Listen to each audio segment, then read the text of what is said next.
Hola chicos, ¿cómo están? ¿Cómo les va? Un privilegio estar aquí con ustedes, haciendo iglesia de esta forma, extrañando mucho obviamente el vernos, el saltar juntos, pero sé que ese tiempo llegará y vamos a estar listos para cuando llegue más que nunca. Pero bueno, un saludo a la distancia y aquí estamos. En este tiempo yo venía orando y pensando qué tiene Dios para nosotros.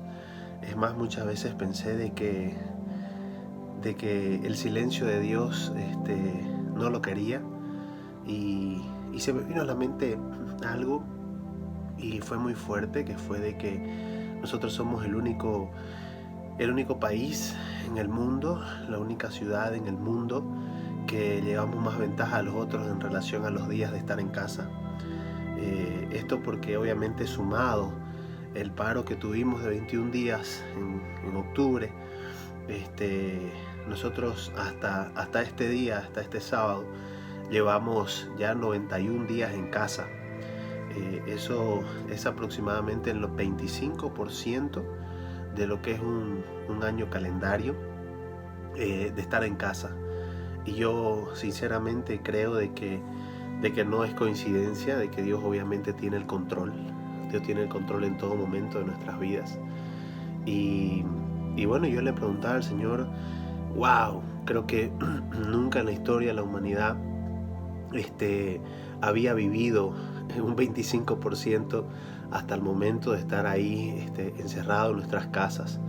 Eh, pero también yo digo, con esto creo que Dios nos quiere llevar al principio, ¿no? Cuando todo en tu vida, cuando todo en nuestras vidas y cuando todo en el mundo está en un caos, eh, Dios siempre vuelve al principio. Dios siempre vuelve al génesis de nuestras vidas.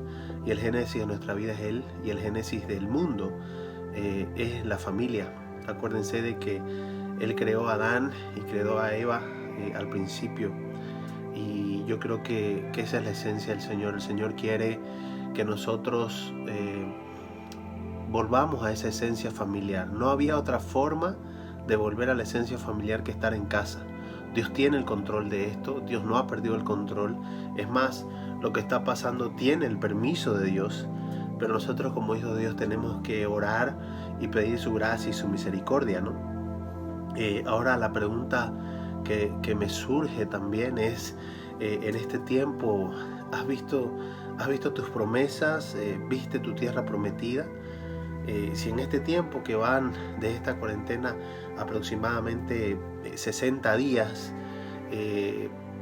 si aún así no has escuchado la voz de Dios, si aún así no has tenido un acercamiento a Dios, yo te digo, ponete manos a la obra en intimidad con el Señor, porque se viene un tiempo espectacular para Bolivia, se viene un tiempo espectacular para la iglesia, se viene un tiempo espectacular para los jóvenes, y no importa de qué iglesia, ni no importa dónde estés, nosotros tenemos que ser el cuerpo de Cristo y unidos vamos a sacar esto adelante, y sobre todo Bolivia va a ser el centro del avivamiento, y así lo estamos proclamando, así lo estamos sintiendo, así Dios nos los va a regalar.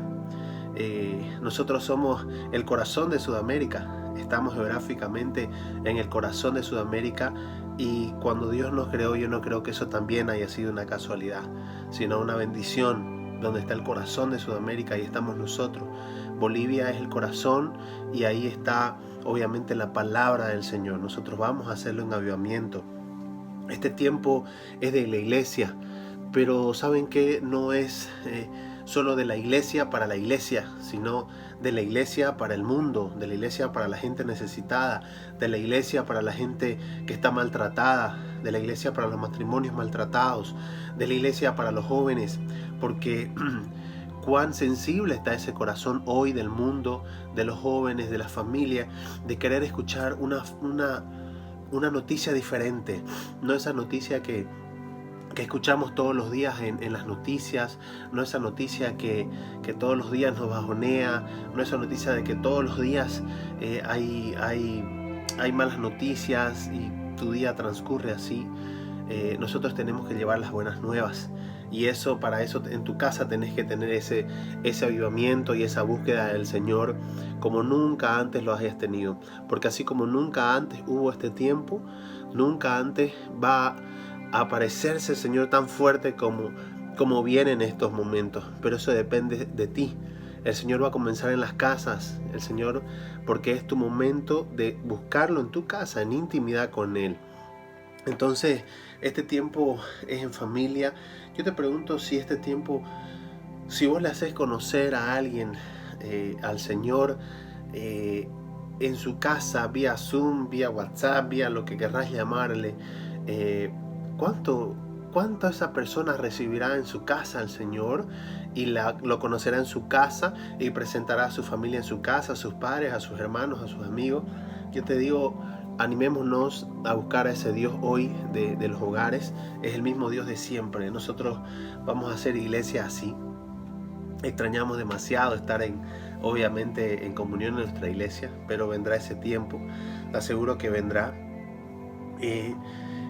Pero igual, como yo les empezaba diciendo, este tiempo, wow, somos el país la ciudad que más está en cuarentena desde que esto empezó.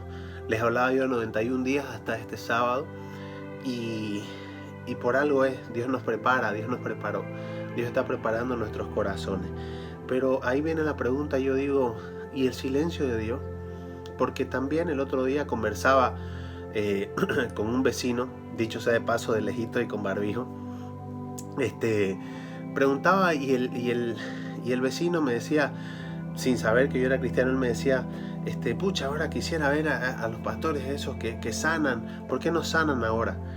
Y yo dentro mío le quería responder, pero yo simplemente le dije, Dios tiene el control, Dios sabe por qué lo hace y en su momento nos mostrará. Entonces yo ahí cuando entré a mi casa yo me puse a orar y le decía al Señor, Señor, tu silencio está siendo fuerte. Pero ¿saben qué? Lo que les quiero decir es que ese silencio del Señor es cuando se revelan los corazones. Cuando el Señor, es muy fácil adorar al Señor, es muy fácil honrar al Señor, obedecer al Señor, temer al Señor, es muy fácil cuando vemos sus milagros al frente nuestro, cuando vemos milagros tan poderosos al frente nuestro. Pero cuando Él está callado es cuando nuestros corazones se revelan. Cuando Dios está quieto, nuestros corazones realmente son revelados.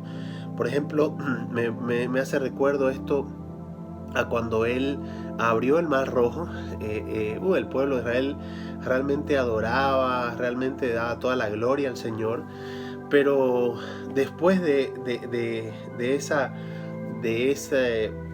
eso que hizo el Señor, ese gran milagro de abrir el mar, si vos lees la Biblia a ese lado, no sé, despuesito, muy inmediatamente casi, el pueblo se está quejando.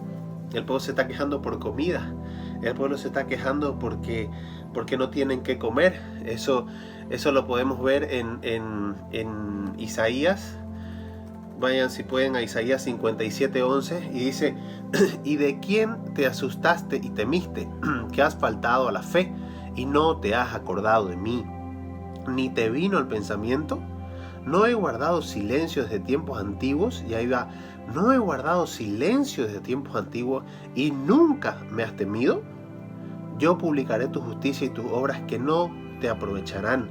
Cuando clame, que te libren tus ídolos, pero a todos ellos llevará el viento, un soplo los arrebatará. Mas el que en mí confía tendrá la tierra por heredad y poseerá mi santo monte.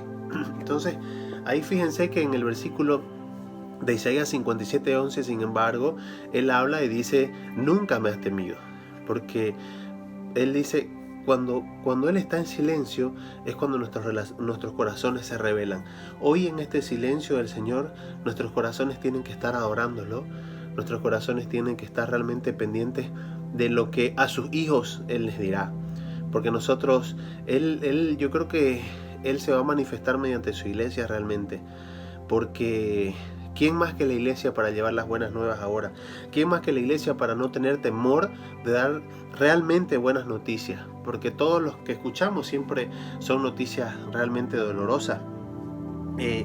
Cuando me voy al otro hecho, que cuando Moisés subió, por ejemplo, a orar, y cuando Moisés subió a orar, estaba con Aarón, pero Aarón se quedó a los pies de la montaña. Eso lo podemos ver en Éxodo 32, del 3 al 4, dice: entonces todo el pueblo apartó los zarcillos de oro que tenían en sus orejas y los trajeron a Aarón, y él los tomó de las manos de ellos y le dio forma con buril, e hizo de ellos un becerro de fundición. Entonces dijeron: Israel, estos son tus dioses que te sacaron de la tierra de Egipto. Entonces ese fue cuando Moisés subió al monte a orar. Moisés se tardó bastantes días y estaba en la montaña, pero Aarón se quedó a los pies de la montaña. Y como el pueblo de Israel estaba en una tierra desconocida, el pueblo de Israel estaba en un momento quizás ya de cansancio, y con el silencio de Dios, porque Dios estaba hablando con Moisés en la montaña, el pueblo de Israel fue a Aarón, que era la mano derecha de Moisés, y le dice: ¿sabes qué, Aarón? Moisés no va a volver. ¿Qué le habrá pasado a Moisés? No va a volver. Pero necesitamos que nos crees un Dios a quien adorar y quien nos guíe. Imagínense que Aarón, la mano derecha de Moisés, el sacerdote, porque le creó un becerro de oro. Ahí me voy a la Biblia, en que la historia del becerro de oro no fue creado por un ateo, no fue creado por alguien que no conocía al Señor, fue creado por Aarón, la mano derecha en ese momento de Moisés. Entonces, y Aarón le dice de la nada: claro, o sea, tráiganme sus anillos, sus aros, y bueno, y dice en el versículo de Éxodo 32, 4, dice: y él tomó las manos de ellos y dio forma con buril. O sea, él las manejó y le dio forma al becerro. Acuérdense de esto, le dio forma. Aarón no fue que no simplemente le dijo: ya, adoren este anillo, adoren este aro. No, él lo fundió en el fuego y les dio forma. Y ahí hizo el becerro de oro. Y ahí entonces el pueblo dice: Israel, estos son tus dioses. Hoy era ese su Dios, el becerro. Y dice que te sacaron de la tierra de Egipto. Imagínense, ellos tenían muy claro quién los sacó de la tierra de Egipto. Venían de agradecerle a Dios, y ahora ya buscaron un nuevo Dios. ¿Por qué? Porque Dios estaba en silencio. Pero he aquí, por eso le digo que nuestros corazones son revelados cuando Dios muchas veces está en silencio. Y nosotros tenemos que seguir adorando, nosotros tenemos que seguir alabando al Señor. Ahora, después de esto, en Éxodo 32, 22 al 24, los voy a hacer leer bastante la Biblia ahora. Perdón a la producción, van a estar atentos en poner los versículos. Pero bueno, nos vamos a Éxodo 32, 22, 24, dice: y respondió Aarón. Fíjense que Aarón, después, yo lo voy a parafrasear un poco para no meter demasiada escritura. Ustedes lo van a leer en Éxodo 32, toda esta historia. Cuando Moisés estaba orando en el monte, Dios le dice: baja porque el pueblo se está rebelando, baja porque el pueblo está mal. Entonces Moisés, al bajar, ya vio lo que había acontecido y lo que había hecho Aarón. Ahora yo me pongo a pensar: wow, Aarón, ¿a quién temió? ¿A quién tuvo temor Aarón? ¿Al pueblo o a Dios? Y saben que hay algo que es muy importante cuando vos temes a la gente, cuando vos querés servir a la gente, le das lo que a la gente quiere, le das a la gente lo que ella quiere realmente y no lo que necesita. Nosotros realmente, se lo vuelvo a repetir, cuando tenemos temor al hombre o temor a la gente, le damos a la gente lo que quiere y no lo que necesita. Nosotros tenemos que acostumbrarnos a darle a la gente lo que necesita, a pesar de que digan lo que digan, porque nosotros tenemos que tener el temor de Dios, no el temor de las personas. Y Aarón en este caso tuvo el temor de las personas y no de Dios. Nos vamos a Éxodo 32, 22, 24, dice: y respondió Aarón: no se enoje mi señor, Tú conoces al pueblo que es inclinado al mal. Y ahí le echa la culpa al pueblo, ¿no? Dice, porque me dijeron, haznos dioses que vayan delante de nosotros, porque a este Moisés, el varón que nos sacó de la tierra de Egipto, no sabemos qué le haya acontecido. Y yo le respondí, dice Aarón, quiero que noten muy fuerte la respuesta que le da Aarón. Aarón le dice, y yo le respondí, ¿quién tiene oro? Apartadlo. Y me lo dieron, y lo eché al fuego, y salió ese becerro. O sea, Aarón le responde a ellos, Aarón le responde a Moisés, no se enoje, mi señor.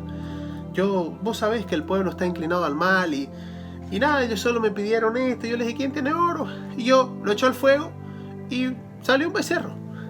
Y yo digo, wow. Encima ya estaba hasta mintiendo, porque también tenía temor de Moisés y no de Dios. Porque acuérdense en el versículos anteriores que yo les decía, por eso les decía, tomen atención a lo que hace Aarón. Aarón dice que lo hizo con un buril, le dio forma al becerro. Y aquí le está diciendo a Moisés que él simplemente tiró el oro al fuego y que entonces salió el becerro. Y yo ahí vuelvo y digo, temor a Moisés. Primero fue el temor al pueblo, después fue el temor a Moisés, pero nunca hubo un temor de Dios, ¿no?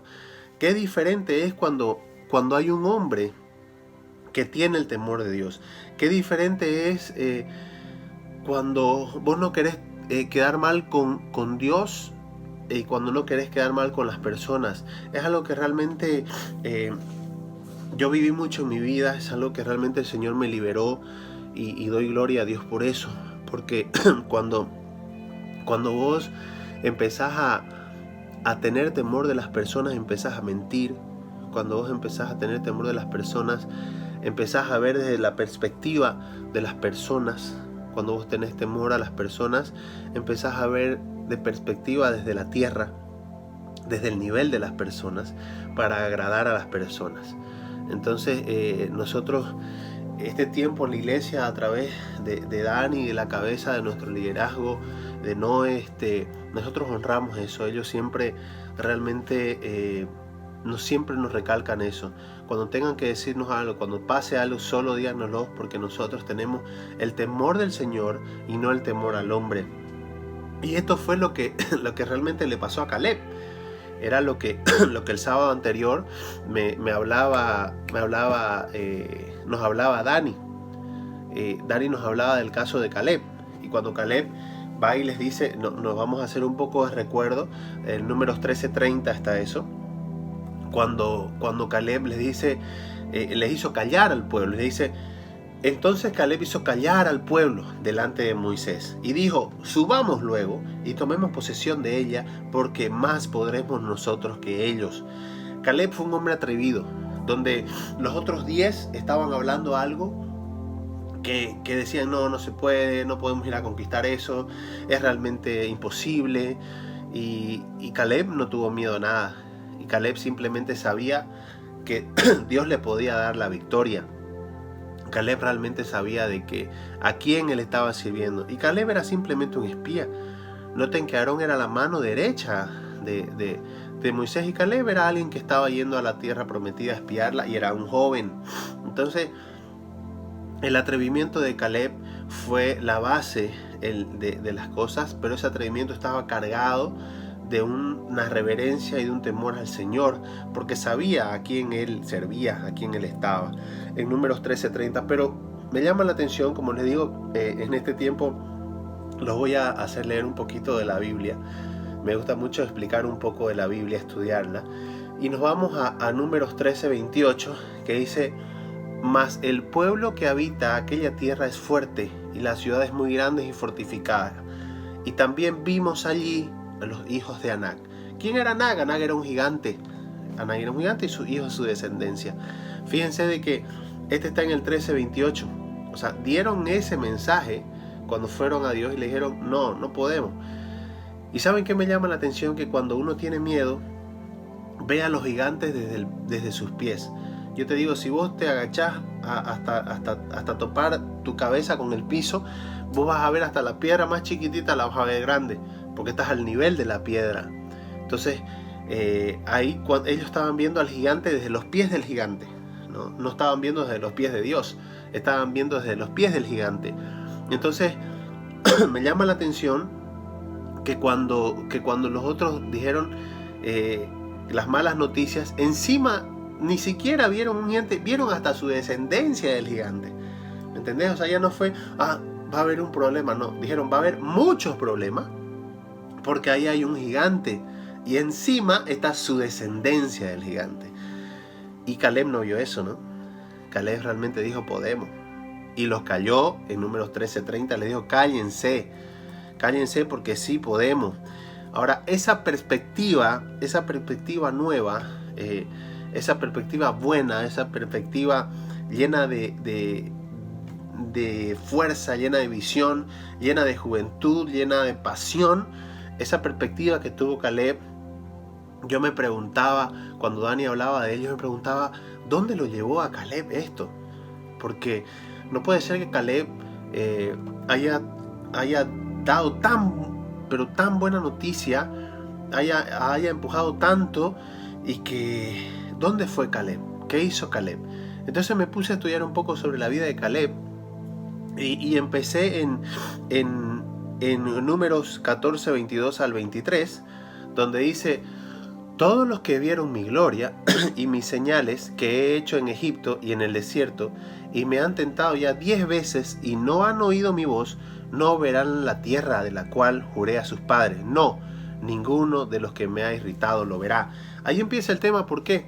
Porque dice Jehová que todos los que vieron mi gloria y mis señales que ha hecho en Egipto, o sea, ya lo habían visto en Egipto y en el desierto, y ya, ¿qué pasaba? Lo que les hablaba del pueblo, ya lo habían tentado muchas veces al Señor. El Señor ya les había hecho realmente muchas demostraciones de su poder, muchos milagros de su poder, pero realmente no lo adoraban, no querían. Pero después, súper seguido, acabamos de leer 14, 22 al 23, vámonos a Números 14, 24, el siguiente dice, pero mi siervo Caleb. Volvamos ahí y quiero que lo repitan conmigo, pero mi siervo Caleb. Dice, pero mi siervo Caleb, por cuanto hubo en él otro espíritu y decidió ir en pos de mí, yo le meteré en la tierra donde entró y su descendencia la tendrá en posesión. ¡Wow! ¿Saben qué? Dios le prometió a Caleb que no entraría solo él. Le dijo que entraría hasta su descendencia. ¡Qué bendición! Realmente que a uno como padre le digan, ¿sabes qué, Juan Pablo? Vos vas a ser próspero, vas a tener todo y no te preocupes por tu descendencia porque también no será. ¡Wow! Simplemente Caleb, aquí la Biblia dijo, tuvo otro espíritu. Entonces, ¿saben qué? Esto tenemos que ponerlo muy en cuenta. Estos son espíritus que nos hacen ver realmente los problemas o realmente la salida. No quiere decir que en la tierra prometida no había dificultad, porque él dijo, vayan a verla. Dios la conocía. ¿Ustedes no creen que Dios conocía la tierra prometida? Sí, sí la conocía. Pero él tenía que mandar a esa gente para ver cómo estaba el corazón de esas personas. Entonces yo te pregunto a vos ahora, ¿cómo has visto tu tierra prometida? ¿Cómo has visto tu familia en estos 90 días? ¿Cómo has visto tu hermano, tus padres en estos 90 días? ¿La has ganado? ¿Has vencido estos 90 días en tu casa? ¿Has tomado posesión de esa tierra prometida? ¿Has sido atrevido como Caleb? ¿Empezó ya el avivamiento desde tu casa?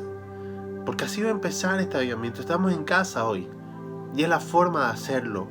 Y ahí recuerden, Dios le prometió a Caleb y le dijo, porque él tuvo otro espíritu, en él hubo otro espíritu que los demás, y le prometió dónde iba a entrar. Y nos vamos rápidamente para ir terminando a Números 26, 65. Miren cómo yo lo que quiero mostrar es un poco la escalerita de cómo fue yendo Caleb de promesa en promesa, de bendición tras bendición, de simplemente ser atrevido y decir, yo quiero eso. Porque eso es lo que necesitamos decir, yo quiero eso. Entonces nos vamos a Números 26, 65 y dice, porque Jehová había dicho de ellos, morirán en el desierto, y no quedó varón de ellos, sino, ¿quién quedó? Caleb, hijo de Jefoné, y Josué, hijo de Nun. Fueron los únicos 2 que dieron las buenas noticias. Fueron los únicos 2 que, aparte de esos 10, tuvieron ese espíritu de decir, se puede, se puede. Yo quiero que vos hoy digas, se puede. Yo quiero que vos realmente te arrodilles al Señor y decirle, Señor, perdón por haber visto mi tierra prometida realmente lleno de gigantes, porque no te he visto a ti como mi mayor aliado para ir a conquistar eso.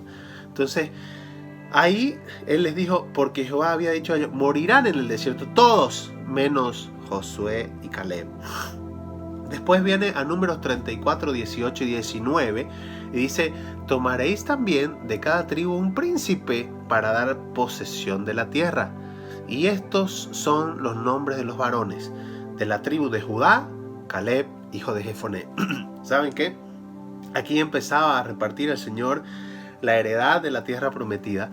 Y Él en esos, si ustedes siguen leyendo ahí, da algunos nombres. Y uno de esos nombres es Caleb.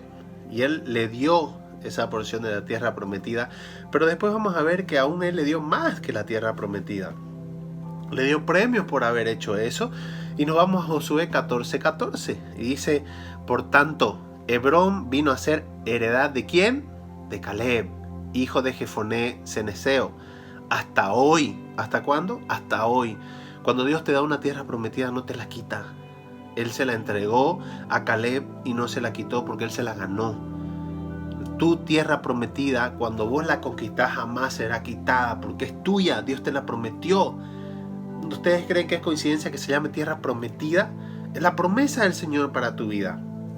Pero como siempre nos dice Daniel, no es una tierra regalada, es una tierra prometida a la cual tenemos que luchar por ella. Y dice, por tanto Hebrón vino a ser heredad de Caleb, hijo de Jefoné Ceneseo, hasta hoy, por cuanto había seguido cumplidamente a Jehová, Dios de Israel. Y rápidamente nos vamos a Josué 21:12 y dice, mas el campo de la ciudad y sus aldeas, ¿qué dice? Dieron a Caleb, hijo de Jefoné, por posesión suya. O sea, donde iba Caleb, realmente la gente le daba. Donde iba Caleb, realmente Dios le daba. Y me recuerdo esta palabra que dice el Señor, donde pisen tus pies, esa tierra será tuya. Eso es lo que pasó con Caleb, y porque realmente él fue un hombre que tuvo un espíritu diferente. Dice, y con esto termino. Acuérdense de que los otros 10 decían de que esa tierra estaba llena de gigantes y encima tenía descendientes de Anak, descendientes del gigante Anak. ¿Y saben qué hizo Caleb? Nos vamos a Josué 15:14 y dice, y Caleb echó de allí a los 3 hijos de Anak, a Sesaí, a Imán y Talmai, hijos de Anak. O sea, llegó realmente a tal libertad que hasta a ellos los expulsó, hasta a ellos los botó de esa tierra. ¡Wow! Yo decía, Señor, yo quiero realmente tener ese espíritu de Caleb. Ese espíritu de Caleb que ¿saben qué? No lo hizo él, lo hizo Dios por él, por simplemente tener un espíritu diferente. Porque sus ojos veían diferente por tener un espíritu diferente. Yo te animo a que realmente no mires lo que estamos viviendo hoy en el mundo. Mira dónde está Dios. Búscalo al Señor. Que el silencio de Dios se vuelva la voz más fuerte hoy en tu vida. ¿Por qué está pasando esto? Y en realidad, ¿para qué está pasando esto? Te animo a seguir adelante, a buscar de Dios, a realmente ser una persona que tiene intimidad con el Señor. Porque ¿saben qué? Cuando venga realmente lo que va a venir de Dios, ese momento realmente espectacular de lo que Dios nos va a dar, yo quiero estar ahí. Yo no quiero haberme bajado de ese barco simplemente por tener un espíritu diferente. Yo no quiero haberme bajado de ese barco realmente porque Dios me dio tanto y cuando de pronto supe que había un silencio de Dios, yo me bajé de ahí y tuve temor. El peor aliado que tenemos es el temor a las personas, es el temor a lo que está pasando a nuestro alrededor, es los comentarios de las personas. Y no importa en qué grado estés, importa realmente el espíritu y el corazón que tengas. Yo te animo a unirte a Dios, a unirte a la iglesia. Nosotros estamos para atenderte, nosotros estamos realmente apasionados por realmente llevar a la iglesia en otro nivel, y no importa en este tiempo. Dios nos prometió algo, Dios nos prometió que realmente nosotros este año íbamos a cosechar grandes cosas, y nosotros lo creemos porque Dios no ve nuestra vida en vivo, ya Él sabe lo que ha pasado, ya sabe lo que vamos a vivir, ya sabe para qué nacimos. Te animo a seguir adelante al Señor, te animo a que seas una persona que busca realmente de Él y que tengas ese otro espíritu del que habla para Caleb. Te amamos, te bendecimos en el nombre de Jesús, bendecimos tu casa, bendecimos tus padres, tus hermanos y todo lo que hagas, y declaramos de que estás cubierto con la sangre de Cristo. Te queremos mucho, bendiciones y un gran abrazo. Pronto estaremos juntos. Chao.